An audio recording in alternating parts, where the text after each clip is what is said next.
pagtatalo ng magkasintahan na uwi sa sakitan. Nako, ha. Agad na respondihan ng Malate PNP sa loob lang ng 4 na minuto matapos ang tawag sa 911. Panoorin po natin ito. Ligtas na pamayanan, ligtas na mamamayan. Kaya naman ang pambansang pulisya ay agaran ang pag-aksyon sa mga sumbong ng ating mga kababayan. Nagdala ng tensyon ang mainitang pagtatalo ng magkasintahan na nauwi sa pananakit sa Barangay 704, Malate, Manila.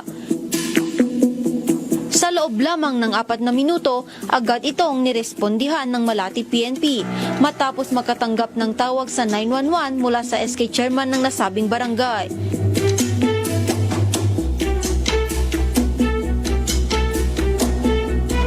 Ayon sa investigasyon, dinala ang magkasintahan sa barangay upang magkaayos.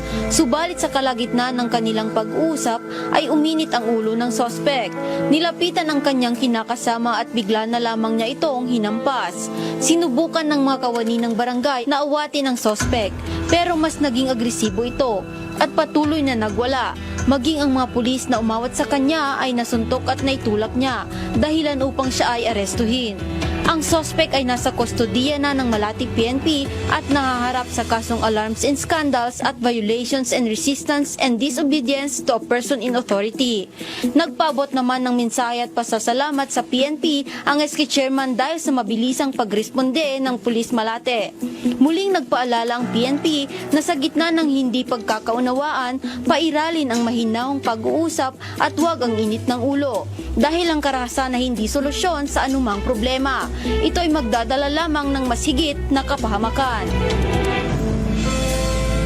Hi, I'm SK Chairman Ira Beldericana from Barangay 704, Zone 77.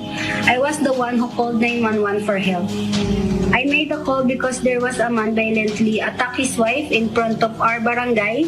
The situation was getting worse and I knew someone's life could be in danger, so I immediately called 911, and within 3 to 4 minutes, the police arrived.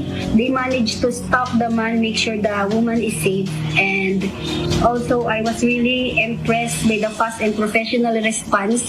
It gave me peace of mind knowing that 911 is reliable in emergency, and I'm grateful to the officer who responded quickly. Thank you for your service and God bless.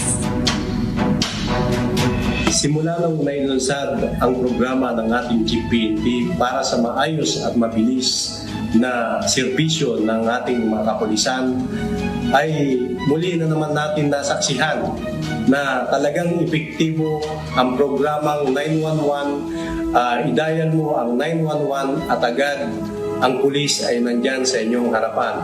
Sa loob ng 5 minuto, noong nakatanggap ang Tactical Operations Center ng Police Station 9, ay agad na rumisponde ang ating kapulisan na nagresulta ng pagka-aresto ng isang individual na kung saan nasampahan din ng kasong alarm and scandal at disobedience to personal authority.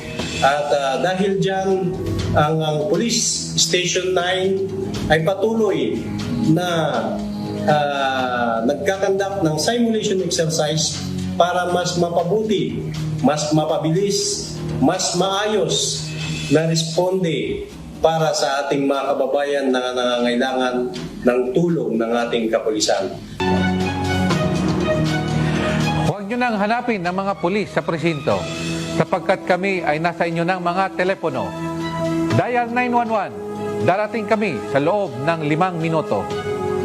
Sa bagong Pilipinas, ang gusto ng pulis, ligtas ka.